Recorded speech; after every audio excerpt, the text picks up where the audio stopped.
All right. And we are back. That's right. It's another Wednesday, which means it's an Ask Me Anything. But today is a special Ask Me Anything because today is a true happy hour. We were requested as to why we call this the Ask Me Anything happy hour, but yet it's never happy hour. We got away from that. We started drinking coffee and started drinking tea, and we started getting grown up, and we just weren't having cocktails. So now everybody's got cocktails for today's Ask Me Anything. But what is this show? It's easy. It's a show where we answer your questions about anything money, anything about how to take back control of your money, and that's what we're here for. So we're going to get this thing kicked off just after this.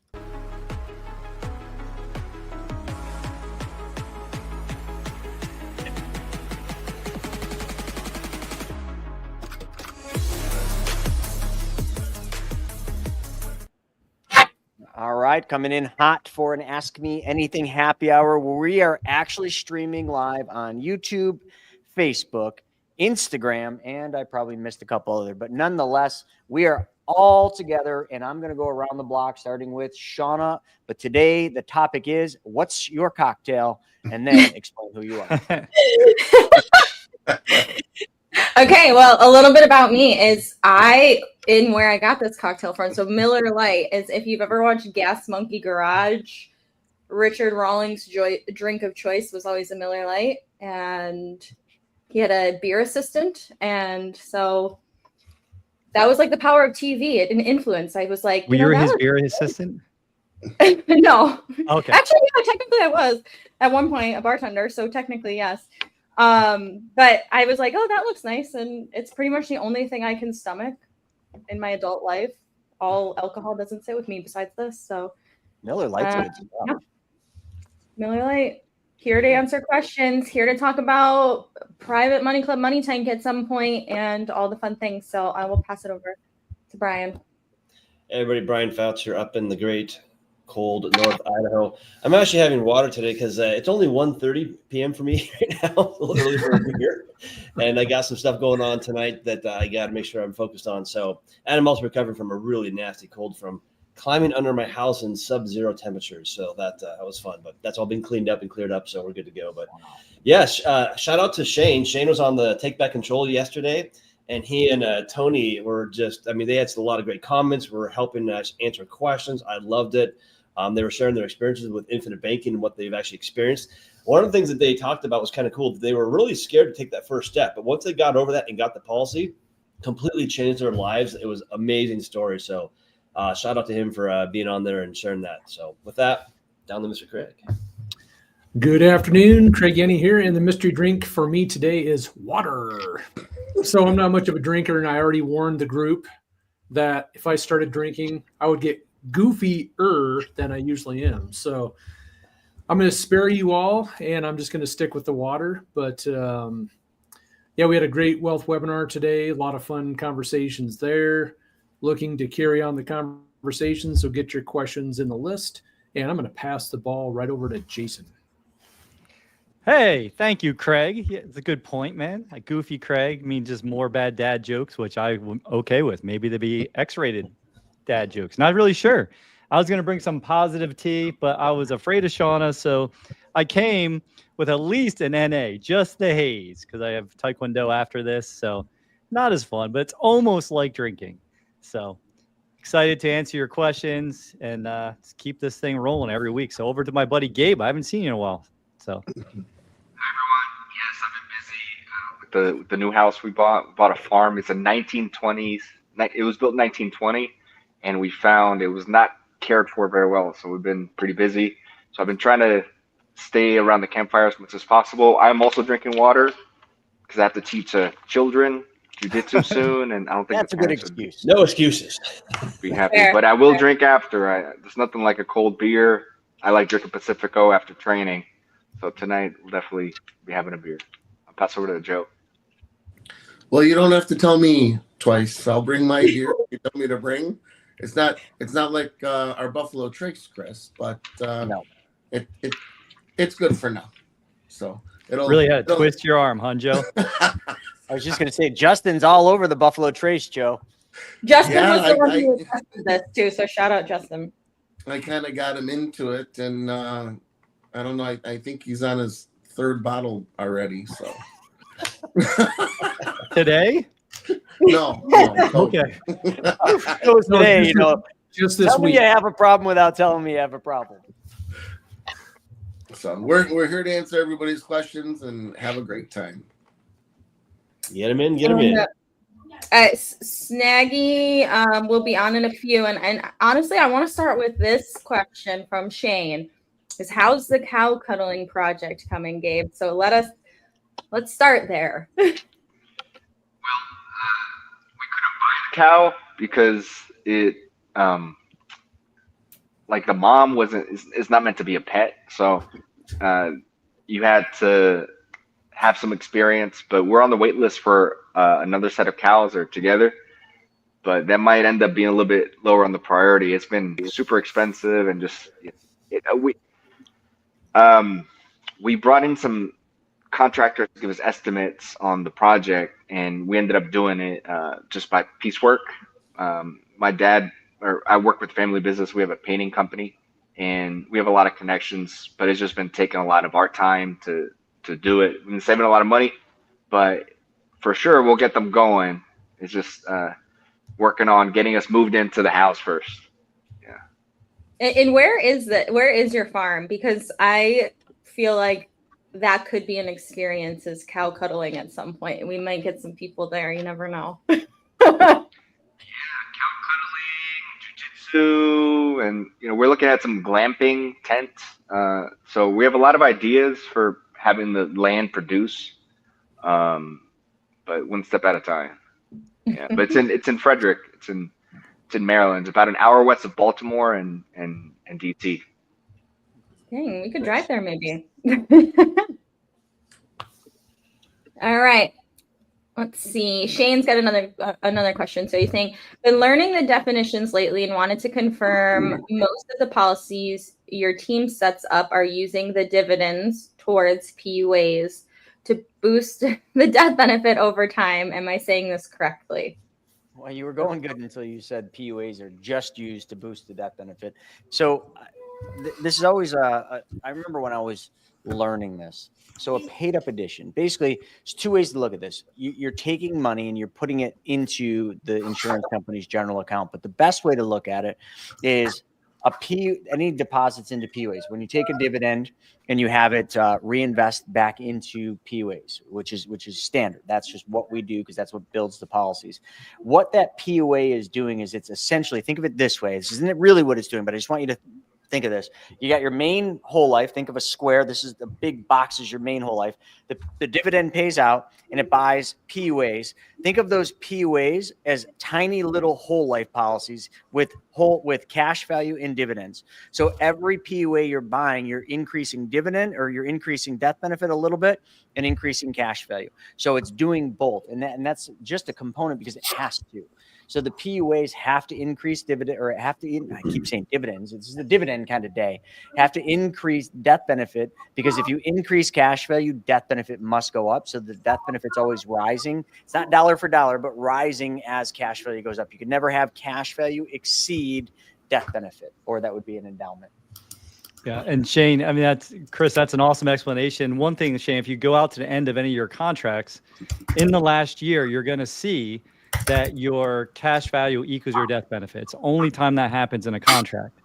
So if your dividend buys a paid up addition, your paid up addition has to buy something. It buys more death benefit. If the death benefit goes up, what has to happen with the cash value? It has to go up, and it's going to increase your dividends. It says it right on most illustrations. Your paid up additions do three things. It gives you more death benefit, more cash value, and it's going to add to your dividends as well. Mm-hmm. So you're putting more in the cycle like Chris is describing. Yeah, baby.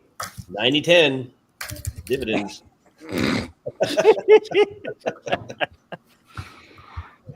You get that call. That's all your call. That call's coming to you. That person should have been on today's wealth webinar. That's all I'm going to say. That's how I explained to him. I say the dividends are a 90-10. Yeah. It's actually 94 if the load's 6%, depending on the company, right? True. Yeah. True. I feel like you guys are speaking. I picked up what you were putting down finally. I didn't know what you were talking about at first. Yeah. Kyle Patterson is saying, how long when using the, I'm assuming he's saying IBC method, is the policy self-sustaining? So by self-sustaining, I'm assuming he means when it can actually pay for itself and you're zero out of pocket, which is an optional thing. So I would say you're 8 to 11, depending on how you build a policy and how you fund it. But the question I always ask is, well, why do you want it to be self-sustaining and or be zero out of pocket? That's kind of the better question, because if you're putting something into an ATM that, let's say you put in $100, you turn around, you pull out 300, would you stop putting money into that ATM? Absolutely not. So yes, there is a point where it's self-sustaining, but in most cases, people realize, oh, I want to keep putting money into this thing, even though it could self-sustain itself. Now, that being said, when would you want to do that? When would you want to not put anything else in? Go to a second policy. Start creating more banks as an option. The other thing too that I'll second on that, Brian, is, you know, if somebody did, because there has been rare situations like retirement situations where I've worked with clients that literally did have a definitive end where they didn't want to fund it anymore for different reasons. Either they're you know, alimony ends, or there's a reason, like the funding mechanism they have, it has a specific time frame. So to Kyle, I think this is Kyle's question, right? Yeah. So to Kyle, you can build a policy with a cutoff time. Like you could do a 10 pay, a 15 pay, a 20 pay, where you pay for 10 years and then you never can put money in the policy ever again. So there's three things you can do. You can design it to be self-completing. You can use dividends.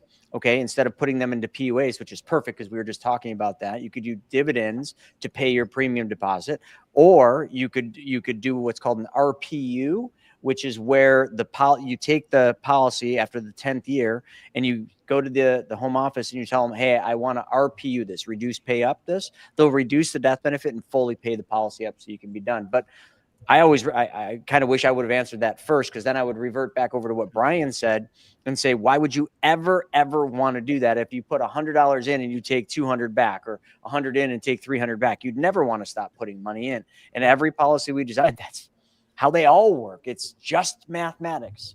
You know, study Albert Einstein's compounding interest in the eighth wonder of the world, the most powerful thing in the financial universe. Like, you don't want to stop that. Yep. All right. So, what's up, guys? What's up, Steve? What were you laughing about a second ago? All right. So I think we want to maybe do. Is everyone drinking? What do you guys got going here? Yeah, you just showed up late, like fashionably late. Yeah, I've got. Let me grab a drink. Let me grab a drink, okay? But I think we might do a waterfall. You guys want to do a waterfall? What's that? Well, what is that? We're going to start in the top corner with Chris, and it goes sideways down, and basically Chris starts the waterfall, and then once you put it down, then the next person can put theirs down, and Joe's got to drink until everybody else finishes theirs. I like that. I like where I'm seated, and I like where Joe's seated, so I'm we're going to go from Chris to Shauna to Brian to me to Craig to Jason to Gabe to Joe. So Joe, get ready. Let me go grab a drink. Ask the I'm next recovering question. right now. I can't do it. Oh, my God. We'll get to the next question. Realistically, we should do that with actual water someday too. But And you know All he right. was going to end up on me. Joe, you're the okay, best anchor, though. I have the Yes, most you are. confidence in you as anybody here. I Same. watch Snaggy try to go beer for beer with you. I look at him and make that's not a good idea. Don't do that. Oh my God.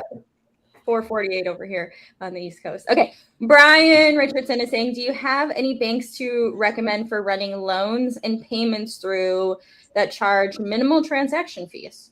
Are you talking about like a CV line of credit, cash value line of credit? I mean, I think he's meaning the payments like back into the policy and then loans out to, other things, and just running the policy monies through for loans for the policy. you could use any bank for that. I mean, Brian, one of the things we're doing, it's not ready yet, but one of the things that's coming that might actually work really well for that, because there is no fees whatsoever, is the PMC Wealth cash management system. I misspoke. There is a fee for the PMC Wealth, but the cash management part.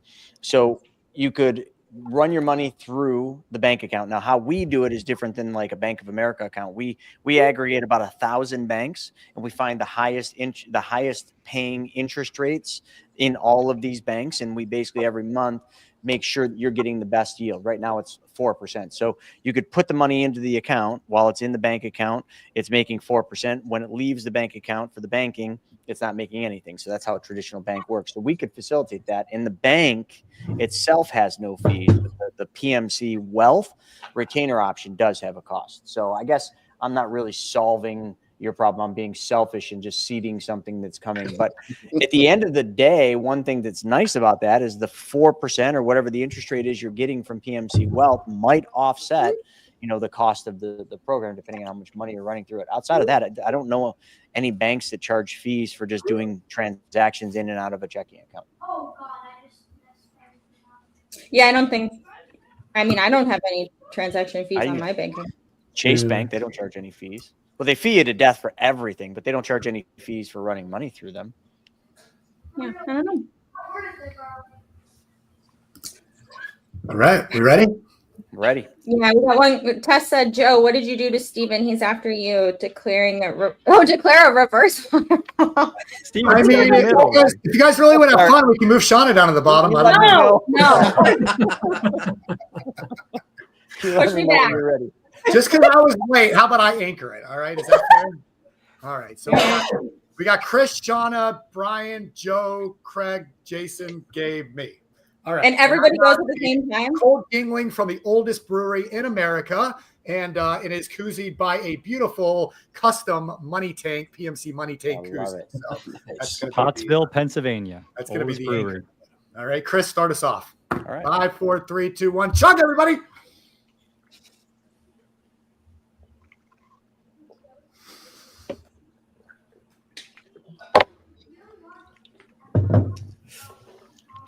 Craig. This thing's way too big. That's what he said.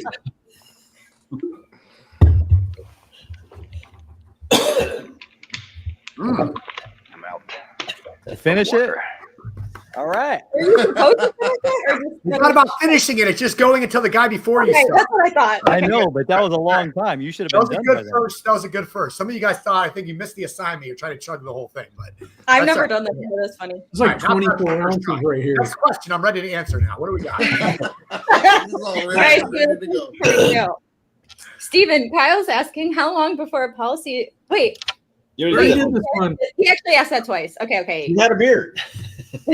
All right. Nick is saying, what software do you use or app do you use to track deals that run through your policy?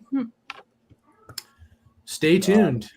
Yeah, Cheap so- for that. Thank you, Craig. I was just going to say, so I don't know how much I should say about this, but yeah, stay tuned is the best answer to that. Right now, it's magic spreadsheets, Google Doc spreadsheets that we use, but stay tuned. More to come on that. Yeah. That is true, Yeah. Justin. Yeah, that is true. In person, it's even better. Or worse, could Speaking be of- the. Where are you guys going to be May 8th and 9th? I don't know where I know where I'll be. I don't know where you guys will be. Yeah, we're going to be in Dallas, where we'll be. Did That's somebody right. say Dallas? PrivateMoneyClub.com/money tank. Yeah. Actually, shout out to you guys because we did get people, getting their tickets today. So good job out there spreading the good word. Limited amount of early bird tickets. So if you want the early bird, Shauna's already yelling at me. We're giving them away too cheap. Chris, Yeah, I didn't know you were doing that big of a discount on them. I just said I don't care. I just want you to be aware because a lot of these guys are not aware. Of Well, the you do things. know anyone that buys a VIP ticket at that price, we literally have to pay for them to go to the event. all right, That's well, fine. get them while you can, boys and girls. Get them while you can. All right, Alex is saying, how does Infinite Banking Life Insurance beat MetLife Insurance or any regular insurance? Jake from State Farm can't do this. MetLife is not a mutually owned life insurance company. They once were, but they sold out to Wall Street. So now MetLife, I don't even, unless you got one of their old whole lives. Maybe you can buy whole lives, but their dividend. I mean, you want mutually owned life insurance companies that pay dividends. So MetLife or any other stock, owned life insurance company just won't work for what we do. MetLife definitely won't work for what we do. Unless it's one of those really old MetLife policies, then maybe. I thought Snoopy bought MetLife, didn't he? He did, yeah. Yeah. Red Baron, yeah. Yeah.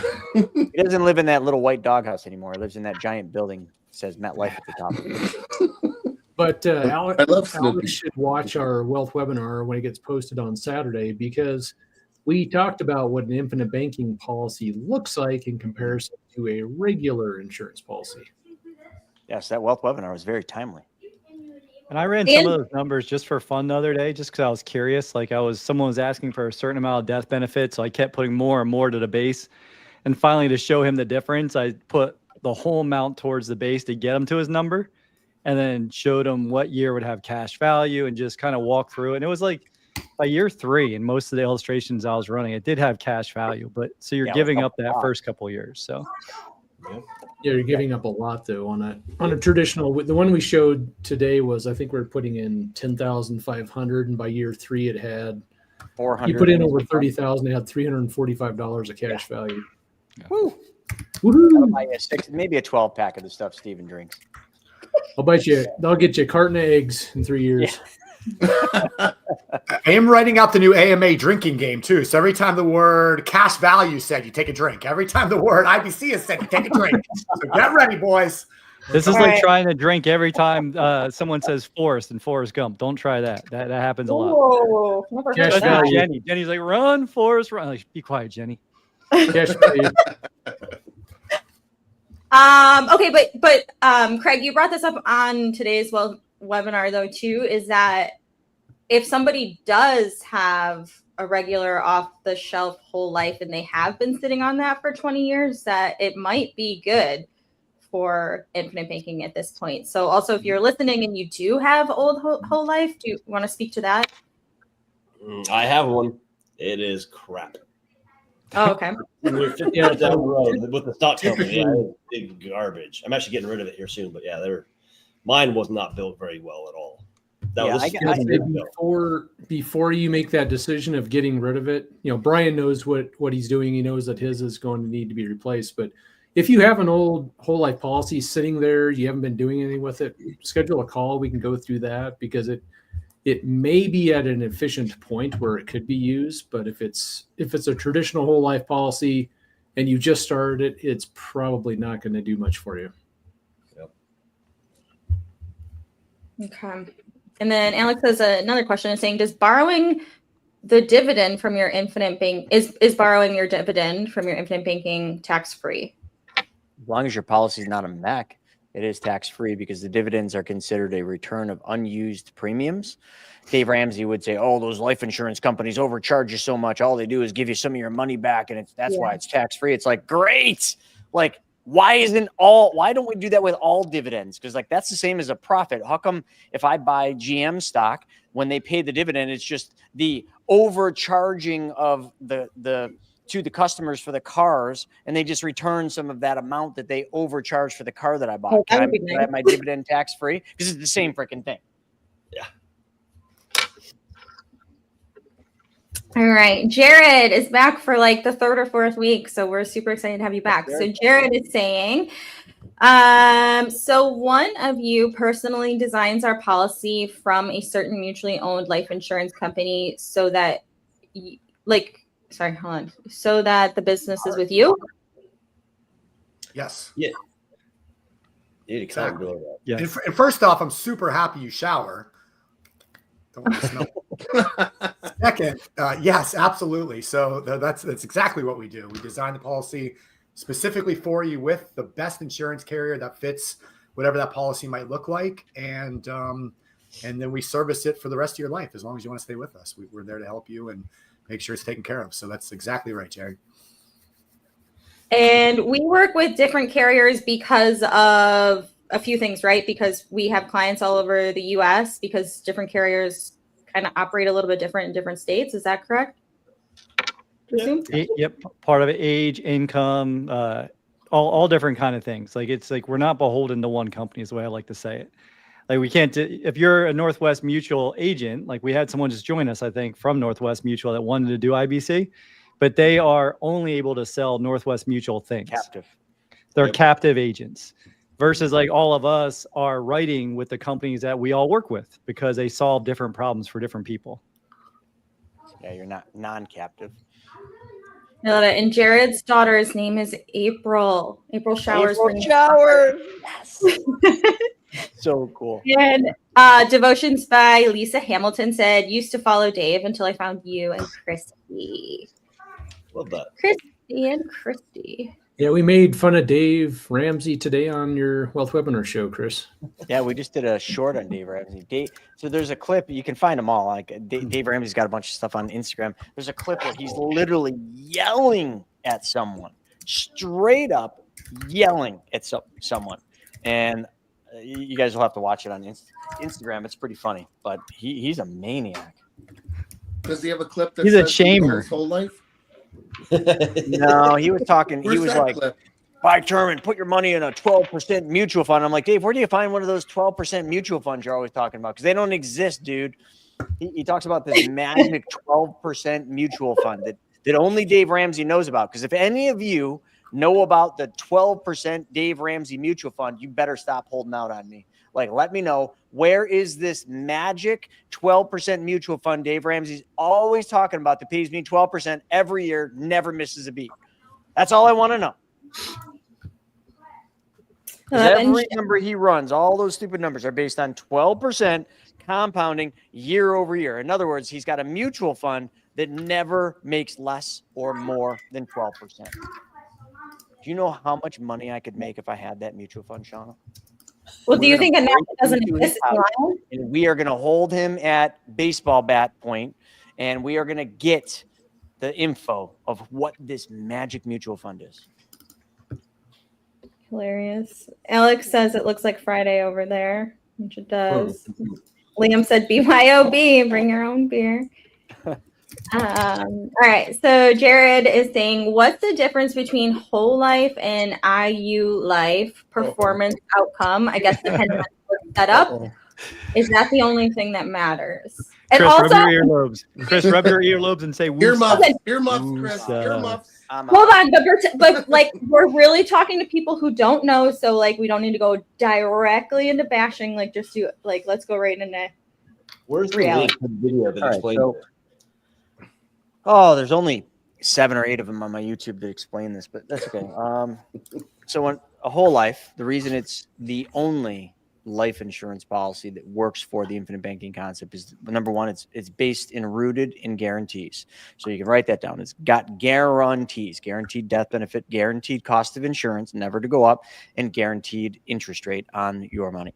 Okay. Secondarily, whole life, I already mentioned this, but the cost of insurance never changes from day 1 to day 120 or year 121. Your cost never changes on the whole life. Therefore, when you're looking at a whole life illustration, it is very consistent and very predictable in terms of what it's going to do in the future. The only variable in a whole life insurance policy are dividends. Okay, that is it, because dividends are not guaranteed. They go up, they go down, they're not guaranteed. But what these insurance companies do is they report current assumption, meaning whatever the dividend is today is what they're projecting out in the future, which is probably a good thing because we're in a phase right now, in a cycle right now where dividends are going up. So whole life is just a better chassis, not says me, but says the IBC practitioners group, because they've studied this, for infinite banking, meaning putting money in and then using that money immediately in the first 30 days. An IUL. Now you can custom design an IUL like you can a whole life. So there's lots of arguments that can be made with what I'm about to tell you, but let's talk about the facts that cannot be argued. IUL, number one, by its sheer nature, it was derived from a thing called the universal life, and it spawned from this other failed monster called a VUL. So that now you have an IUL. It is literally a spawn of 2 failed models. But now you've got this failed, decrepit, it should have been thrown off of a cliff, but it wasn't. That now it acts like a term, so it has a rising cost of insurance. So when you're young, the cost of insurance in the policy is low, and the older you get, the more expensive it gets. So in other words, when you're older, and all these people that are selling it as a retirement vehicle, when you're retiring, your cost of insurance is going up, meaning your efficiency is going down. Number 2, all IULs have surrender charges. So you put money in, maybe your cash value shows you put 10 in, you got 8, right? Let's say you got 80%, $8,000. That doesn't mean you have 8,000 to use. Then there's this little sick trick they play on you called the surrender value, that you might only have like 2,000 of the 8,000 of the 10,000 you put in. So surrender charges. Secondary or third, they are based on a hypothetical return. So when you do an IUL, it's got the agent's going to pick some number out of the fucking space. You know, they're going to say, oh, it's going to be 6%.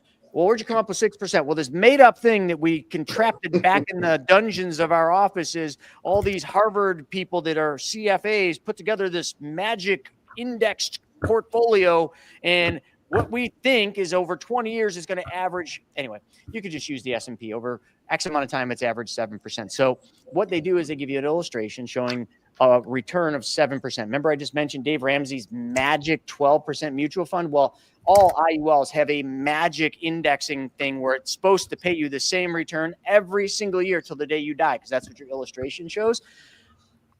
There has not been one, and never ever will be one that will perform like the illustration, because the markets go up, they go down. So you're never going to have a static return.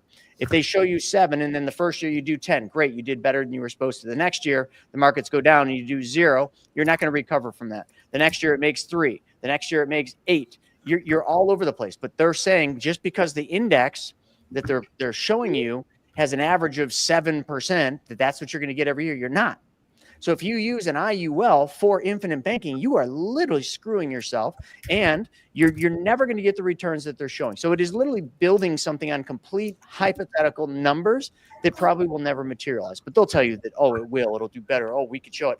We've had $10,000 on the line for one of these agents to come and bring us a policy, an illustration that showed us an IUL that was started 10 years or longer ago, show us the original illustration you gave the client, and then show us a current a current in-force illustration today, 10 years from that. Now, if any of you are paying attention, it's been the longest bull run in history, which means the stock market's been bonkers, which means any index that they show you should have performed well above what they projected.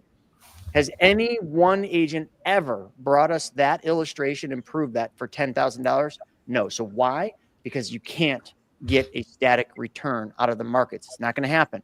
So they are just based on hypotheticals. And I'm going to finish with this. A whole life insurance policy puts the risk on the insurance company, not the client. The client's only risk is not paying their premiums. An IUL puts all the risk on the client, and the only risk to the insurance company is if you die too soon. That is it.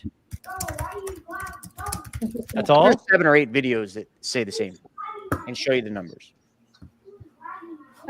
I mean, I do not want to keep talking about this, but I am curious, like, who is the ideal person for an IUL? You said it's for retirement. So are they going after younger people as far as marketing is concerned and trying to get? For me, 21 years in the industry. So what is an ideal client for an IUL?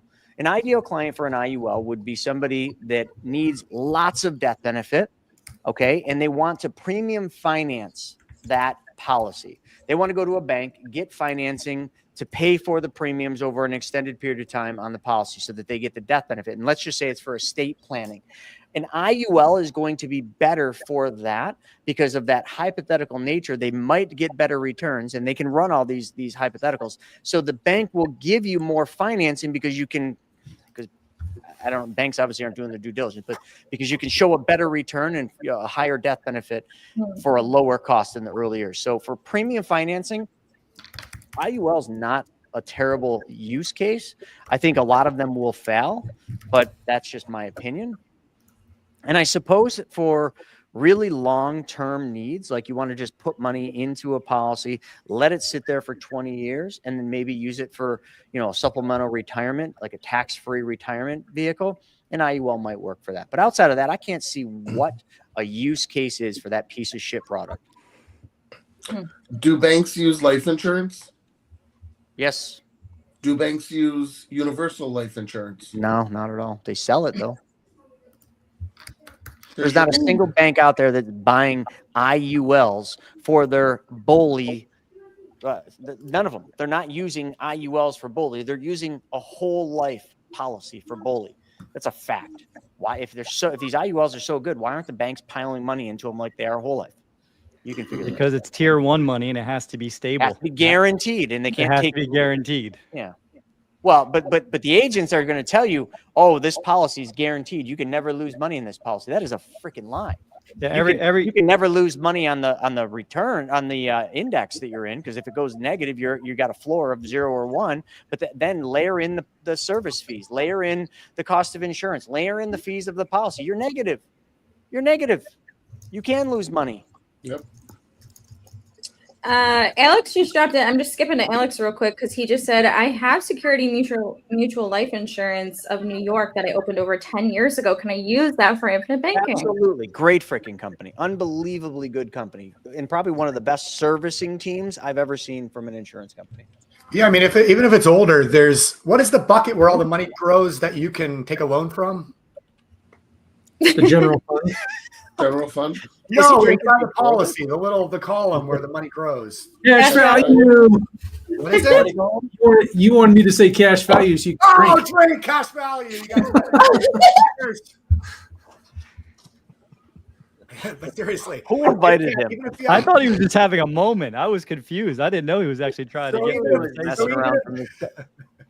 So even if you have an old a whole life policy that's just a standard off the shelf typical whole life policy, over time it does grow cash value, which is what we use for infinite banking. So absolutely 10 years is great. You can crush it with that thing. And what you can actually do, Alex, is if you start another policy with our team with Money Multiplier, BYOB, we can incorporate your existing policy into your plan, and we can even take over servicing of it for you if you wanted us to, if you started another policy with us. So we can kind of keep them all together for you. But the only difference is, like, when we design a policy for you today, that cash value, instead of taking 10 years to grow, that CV is available immediately for you. So, Shauna, can I ask a question from Instagram? We got one over here from Heidi, y'all. That's a cool name. Heidi, y'all. Am I understanding correctly? There is something better than a strategically structured whole life policy. No. For what purpose? What are you going to use it for? Well, Heidi, tell us what you're looking to use it for, and then we can answer the question. So that would be the only way to answer, because the answer is we don't know until we know what your needs and goals are. Well, I think the one thing that could be better would be winning $10 million in the lottery. Yeah. Why? The first thing you're going to do is run it to a policy. Well, then you put in a policy, but I'm just saying. Yeah, it'd certainly make the policy better. Or, a long lost aunt or uncle passes away. You never knew him, but then all of a sudden you get a phone call and you got a big inheritance. Make sure it's not one of those emails that you get, this is so-and-so from Zimbabwe. Your late uncle passed and left you $10 million. Send us your social security number, your address, and your bank account information. We'll send you the money. That might not be legitimate. EIN number. You mean Uncle Fester's not real? Shit. Devotions by Lisa Hamilton says, co-owner of my inherited family home from dad wanted out, so we had to borrow $450,000 to buy her out. We are ready to make a plan and get this paid off. Our goal is 7 years. Can a whole life policy do this? Yeah, absolutely. We could certainly run that. Craig's got a spreadsheet for that. I do. Yeah. I mean, part of it's going to just come down to Lisa's understanding, if we have $450 to pay off, is that what we have to borrow $450? Yeah. So $450 to pay off. We just need to structure it so it has at least that in 7 years. Yeah, we can certainly do that. Added spreadsheet to the drink list. Yeah. And I got a couple questions on IG too. And, if we run that spreadsheet, we can show you the cash value in that spreadsheet. Steven, I just said it twice. All right, Chris, go ahead. All right. So Heidi came back and she said, for growing my money. So is there a better policy than a whole life, especially designed whole life for growing her money?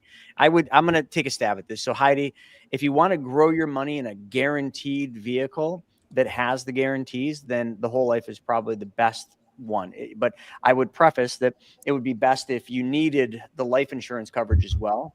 You wouldn't want to just put your money into the whole life, leave it sit there without needing, or wanting some of the death benefit coverage. There might be better options. But you got to remember, Heidi, what we're talking about is the infinite banking concepts. We're talking about putting money through, not in. Well, it is in, but you're running the money through the policy, because the policy allows you to earn uninterrupted compounding interest on every dollar you put into it that has cash value. And then you're using that money, you're borrowing that money from the insurance company at a lower interest rate and a simple interest calculation for the interest rate. And you're using that money to do things like pay off debt or do real estate or whatever, like, and understand. However you invest or whatever, you're basically essentially trying to replace banks. You're not trying to use banks' money anymore. You're going to use your own bank's money. So I don't want to give you the wrong idea. I'm trying to explain what we're really talking about here on this show is the infinite banking concept. So that's a process that we use a specially designed whole life. But I think what you were saying is, can I put money in a specially designed whole life and just leave it sit there? And is that the best place to grow my money? And I would probably say, no, that's not the best place to grow your money unless there's an additional secondary place where we could make that money go to work. Would you all agree on that?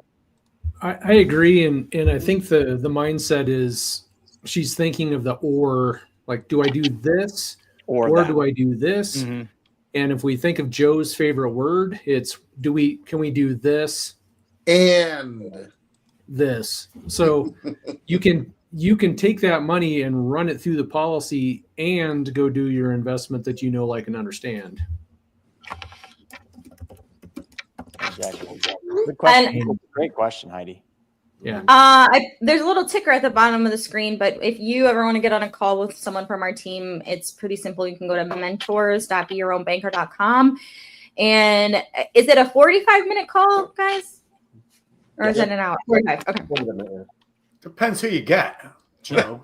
Yeah. If you wind up with Joe. And then also, that's an hour and a half. One more, Shauna, here. I am EDOT that how can I get in contact? I'm interested in getting started. So EDOT, I just put the link for the video, and same thing, Heidi, if you want to watch the video teaching the infinite banking concept, I just put that in the comments there, but I also put a link to book a call with us if any of you on Instagram are looking to do that. And we can do the same thing over here on YouTube and Facebook. All right, and then I'm going to kind of try to work. We got a good amount of questions and not so much time left, so we'll kind of work through these. So Andrew Hansen is saying, does anyone on the team have any experience with the income snowball or passive income stacking? Is that TARDIS that does that? Yeah. Yeah. I haven't done it before with them. I have quite a few clients that work with them and love it. So maybe the answer is no to that, I think. Yeah, I've never done. I just have clients that have worked with TARDIS, and they've all said really good things about them. So good. Shivi is saying, is Bitcoin the path to Valhalla? Bitcoin? I don't know. It's only fallen it's only set to fall about 34%. If it goes down to its support level, but well, I guess that's Valhalla. You can get to Valhalla both ways. And my buddy said he won't buy us coffee after our rides if it's gone down. So he hasn't bought coffee lately. So that's a good thing. That's funny. Mark Perry is saying that BIS, which I don't even know what that is, considers gold as a tier 1 asset. Do you know if any of the mutually owned insurance companies are starting to purchase gold to hold in their portfolios? Is there even any gold in Fort Knox? Yeah, who knows? Yes, there actually is, yes. But is any of that gold not leased out? That's the real question. Is there any gold in there? Is there any oil in the reserves? Yeah, there's supposedly 8,100 and change metric tons, which is a shit ton of gold. But I think they leased a lot of it out. Yeah. To answer that question, no, we don't know that. They have never said that. They're buying gold. BIS considers gold as a tier 1, which makes sense. There's some. At the end, I got a 2-minute video about gold. One of my favorite YouTube videos of all time. If you guys want to play it for the end here, 2 minutes, just say. All right. Well, if we get through these questions, also, hey, Mark. Do the next waterfall. We play while we're waterfalling. Okay. Also, Jared's daughter. Your idea, Shauna. This whole drinking thing. It's not mine, it's Justin's idea. I'm the messenger. And Jared I'm super gullible because I thought his daughter's name was actually April and it's Haley Lynn. J10 is saying, would getting a policy on my son who's scheduled to receive disability when he turns 18 affect his monthly benefit? Like maybe his Social Security? Or no? Not if you get the policy beforehand. Yeah. Get the policy before he turns 18, you're fine. That's actually another client, same exact issue. That's a good one. Yeah. Okay. Devotions by Lisa Hamilton said whole life is the best for mortgage payoff. Oh yeah, I think we already hit that, right? So she's going to schedule a call. Sorry.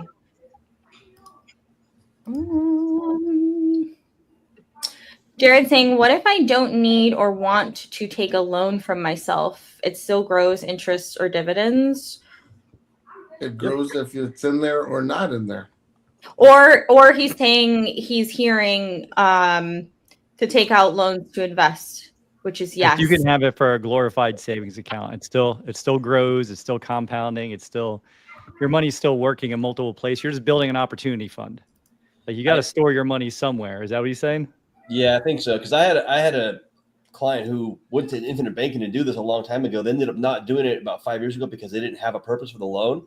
Then they had a reason to use the cash, and they're like, "Oh, I wish I had the policy.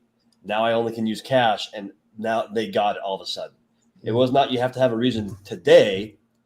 There could be a reason 1 year, 2 years, 3 years down the road, and you'll be glad you have the policy when that reason does come up. So they kind of kick themselves for not having a policy. Yeah, and Jared, right? My emergency fund, yes, I have some in my regular bank, but most of my emergency fund is actually in my cash value, which could go to my regular bank in a click of a button in 2 days. Which theoretically, if an emergency happens, what am I going to do? I'm going to swipe a credit card and then handle it that way. I cannot get a comment to go into Instagram. So everybody's asking me how to book a call, and it won't let me post a comment. This is very bizarre. It's on the bottom of the thing here. So it's mentors.beyourownbanker.com. It's right there. So yeah. Yes. So here's your sign. Hey. Thanks, Stephen. All right. Dorothy Shearer. Hi, Dorothy. We miss you. Is saying TARDIS, the difference is they teach about how to snowball your cash flow. The IBC way is using the life insurance money. It's a big difference. Correct. Yeah. Correct. But isn't the idea they're just taking cash, the passive cash? Let's say you put 100,000 into something, you've got 20,000 back. You now take that 20,000, put it into another investment, and just keep stacking it that way. Mm-hmm. Isn't that all they're doing on TARDIS?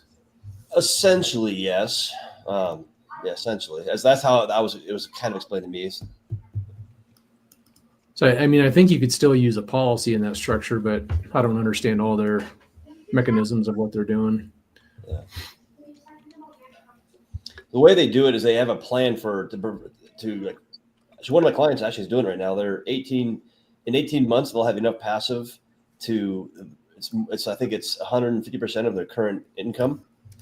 And so that's what TARDIS did, was build that plan so that 18 months down the road, that's the cash flow coming in. But I don't know much more about it beyond that, though. Okay, and then Cash Home Buyers Club is saying, how does leasing out gold work and why do it? I would love to know. It's a lot.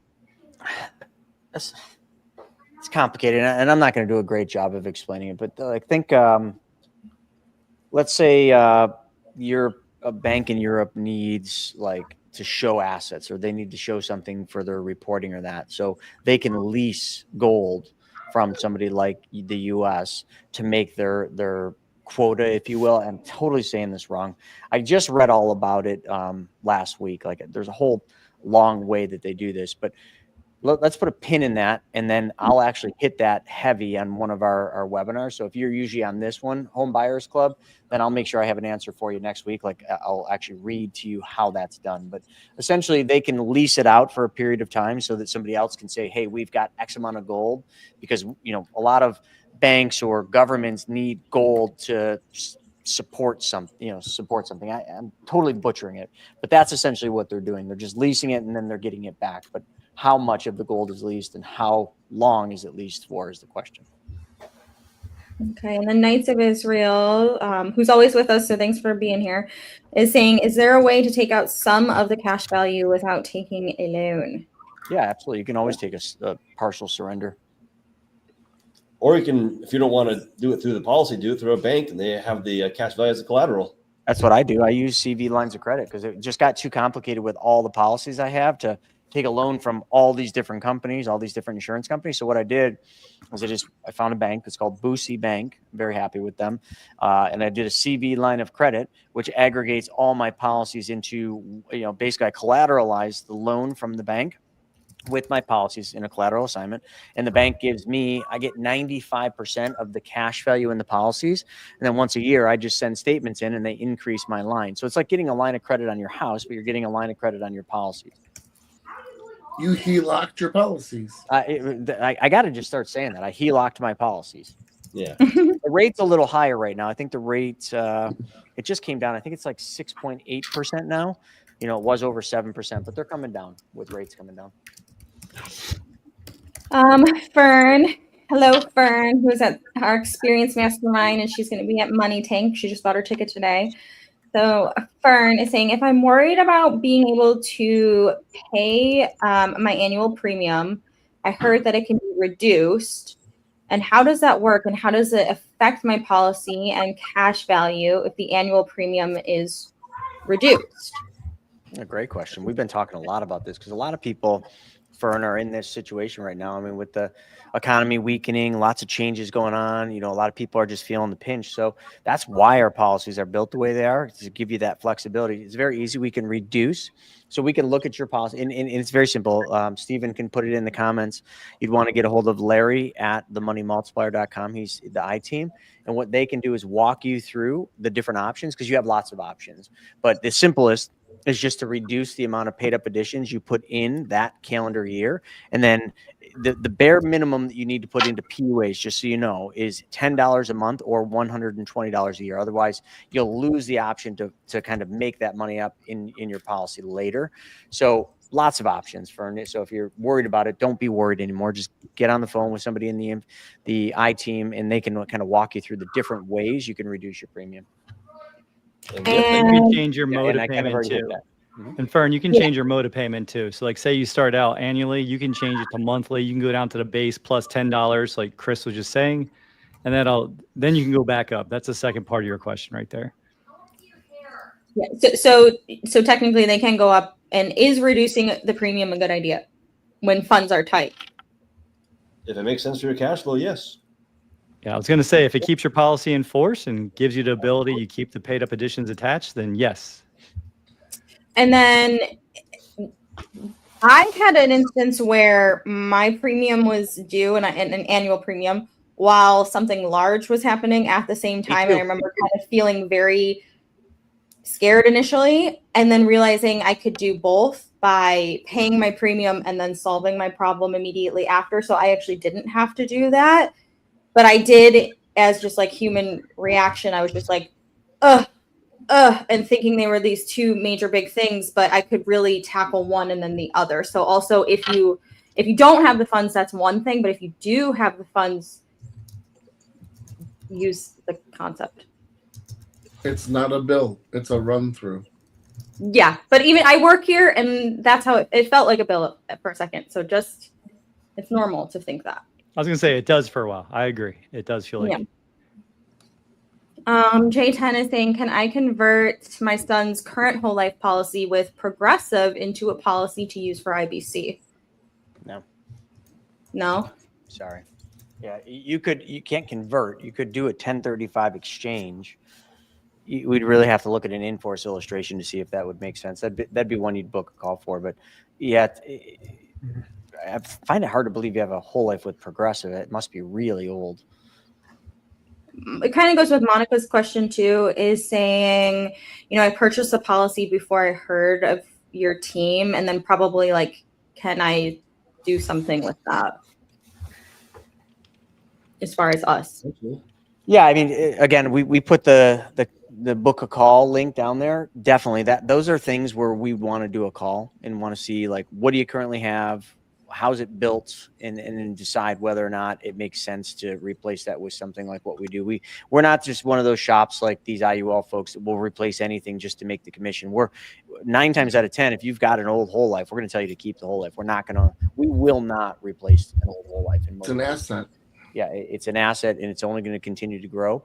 But again, it's worth a call. So book a call. We got the link in the bottom. This goes for everybody on Instagram because I know some of you are still asking. Just book a call with the link, and then the 90-minute video is there as well if any of you want to watch that. Okay.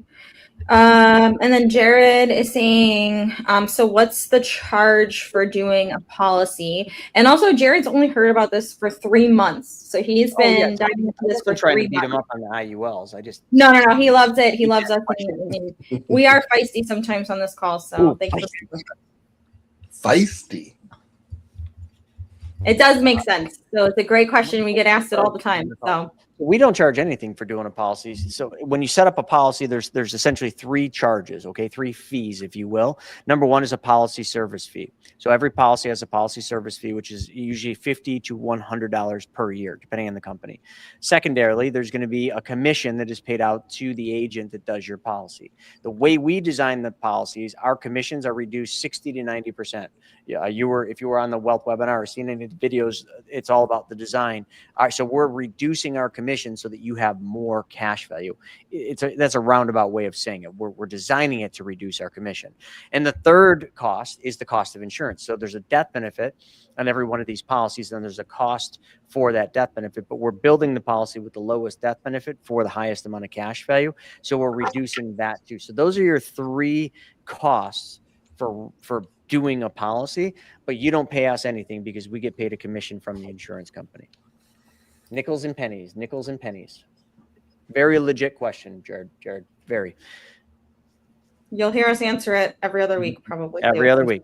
Yep. And Heidi asked why I have so many policies. Over time, just like banks have multiple branch offices. So over time, I've been doing this a long time, to increase my capital going into my banking system to put more money in, I've had to expand the banking operation, which means more policies, because every policy is built with a limit. So there's only the most you can put into the policy. So if I want to build a policy today that I want to put $1,500 a month into it every month, that's the most I can put into that policy. So next year, if I wanted to put $2,000 into that policy a month, I can't. I'd start a second policy for $500 a month, and the first policy is $1,500. That gets me to my goal of $2,000. Just simple way of saying it. So essentially, you're just opening branch offices with each new policy to store and hold more capital. 100%. And Alex is saying, how much is the lowest amount of IBC insurance you can have to see the benefits? Craig's got a spreadsheet for that. It depends on a lot of factors. Yeah, it depends. That's the second favorite answer here. It depends. We got to talk to you, know what's going on. And then Chris Omar is saying, so in an emergency, I think it's because I said that my emergency fund's in my policy. So in an emergency, just use cash out of the bank or a credit card to take care of it and then pay it off through a policy loan. That's a good way to do it. But you just always remember, like when you take money from your policy, emergencies can be different. So there's exceptions. I mean, when you build your own policy, you set the rules. But I'm just a freak about, like, if you're going to build a banking system, build it to last and build it to work. So if you take money from your policy, always know that money's got to make its way back into the policy because it's your banking system. If you take money from your bank, you need to put money back into your bank. Now, you can do that over a period of time, but always pay yourself back with interest because, listen, most people, if they have an emergency, what do they use? A credit card. How much do credit cards charge you? 20+%. So if you're going to borrow from a credit card or you're going to borrow from your policy, like if you really wanted to get down to the brass tacks, how I would look at it is I'd say, okay, what are my options? Well, I can pay with a credit card and this credit card is going to charge me 20%, and this is my monthly payment I'd owe. Or I could borrow from my policy, take care of the emergency, and then I'm going to pay my policy back the same amount I would pay the credit card. Because nobody bitches and moans when they use a credit card and pay the monthly payments at 20%. They're not sitting there complaining about that. Like, oh, I had to use the credit card as an emergency. So why would you bitch and complain of paying your bank back 20%? You shouldn't. It's the same thing, except for when you pay your bank back 20%, you keep it all. When you pay the credit card 20%, you keep none of it. Oh, sorry, Mac, Steven. Well, I was going to just ask a question to Steven, actually. He's saying, can you let us know about the Private Money Club Money Tank event in Dallas, Texas on May 8th and 9th, and any discounts that you might have right now that are ridiculous? Yes. Now that you mention it, no, seriously. So let me just share my screen. It's probably the easiest way to do this. So May 8th and 9th, Dallas, Texas. We're trying to get these tickets sold so we can A, stop talking about it, B, we can plan it, and C,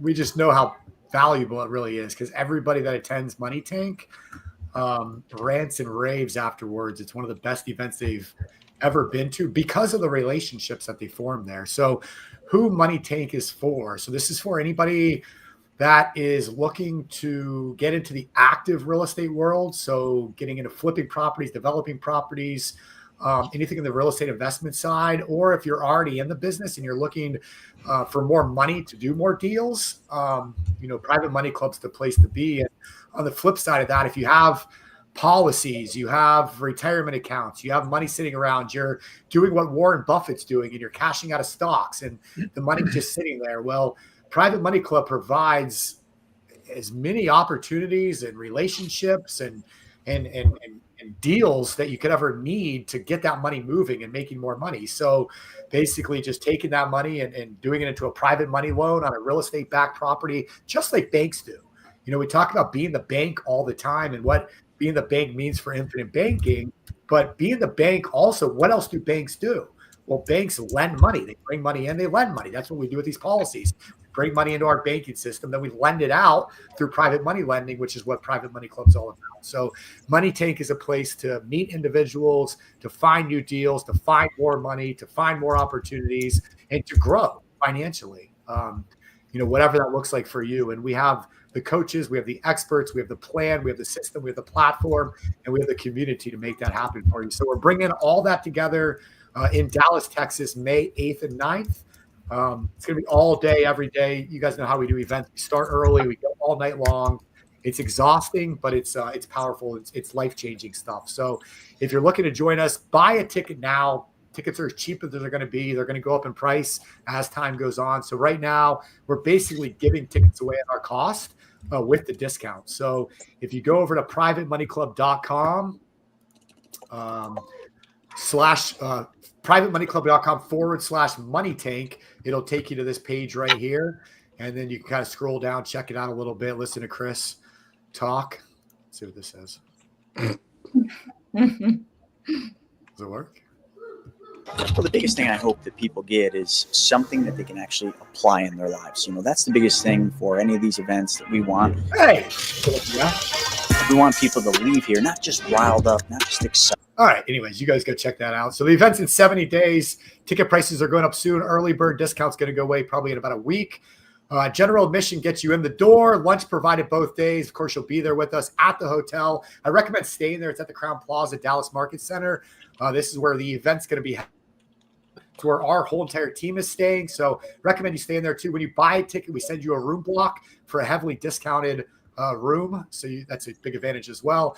And then VIP, we're going to have a extra network. We're going to do a dinner at Medieval Times. We're going to do probably another bonus thing. You get like a really cool little VIP bag with some goodies in it, VIP sitting, all the good stuff. So recommend VIP for sure.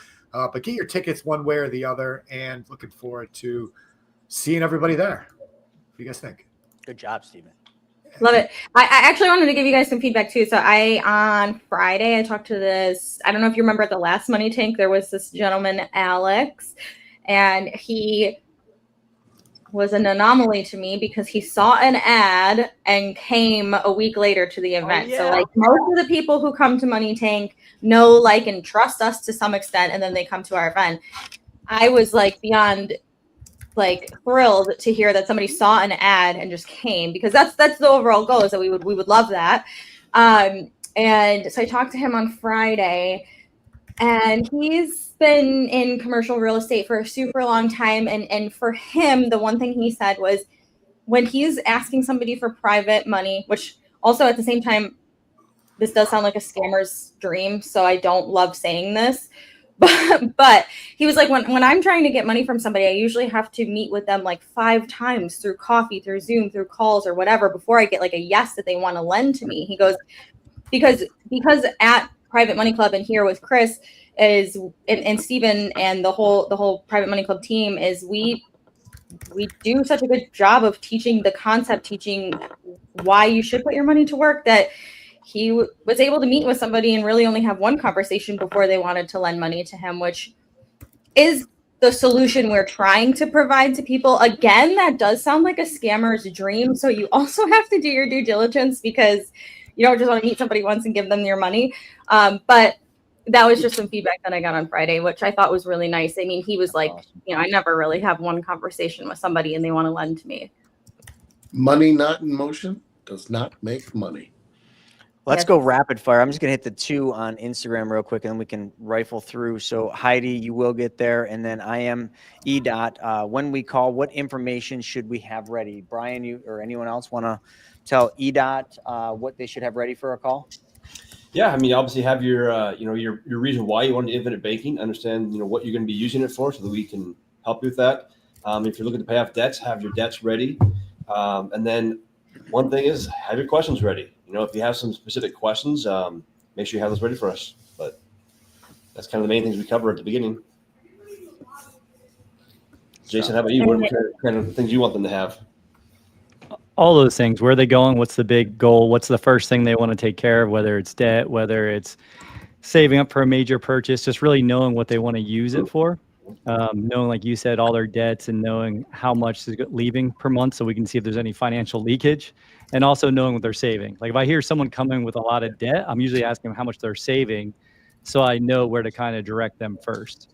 Kind of start at the end, right? Know your cash flow. Yeah, know your cash flow, where it's coming from, where it's going, that kind of stuff. But the one thing I always ask, one of the first questions I always ask is, what are we trying to accomplish? What are we trying to overcome or solve? And if someone says, I don't know, then we got to kind of take a step back and start asking some more questions, because if you don't know that question, it's like trying to go on a vacation without knowing your destination. It's kind of hard to plan that trip if you don't know where you're going. You got to know that first. All right, Shauna, let's do this rapid fire. Bring her home, or Steven. All right. All right, rapid fire. Bob saying, is it likely we will enter a slow mop drop or a recession? Yes. Yes. Go. Okay. D-Dog saying, can I convert my IUL to a whole life? I got in late. Yes. Again, but we want to do a call to look at it. Yep. Maybe. And to book a call, it's on the bottom of the screen, mentors.beyourownbanker.com. Also, D-Dog. What up, dog? And then Kyle saying, every policy has a guaranteed percentage it gains. Are all the same? If not, what's the average? Yeah, They vary, right? The guaranteed interest rate varies. Yes. Yes. But let me repeat that. Each company has their own guaranteed interest rate now. That's 7702. So some insurance companies are 2% guaranteed. Others, the majority of the ones we use, are 3.25% lock, stock, and barrel guaranteed. Where that's different than a bank is it never changes. It'll be 2% forever or 3.25% forever, plus the dividend. So most of the policies we're doing right now are between 5.3 and 6.4%. Gosh, I got to brush up on that. I think like 6.4 is the highest dividend crediting, and the lowest is 5.3. I think so, Yeah. All right, cool. That's it. That a wrap? All right, folks. Thanks for joining us for another week of the AMA Happy Hour. Ask Me Anything Happy Hour. This show is about to go through a major revamp, and you are going to love what we're going to be bringing you. Full studio engineers. This show will rock, as will the rest. So thanks for joining us. Thanks for your questions. We will see you next time.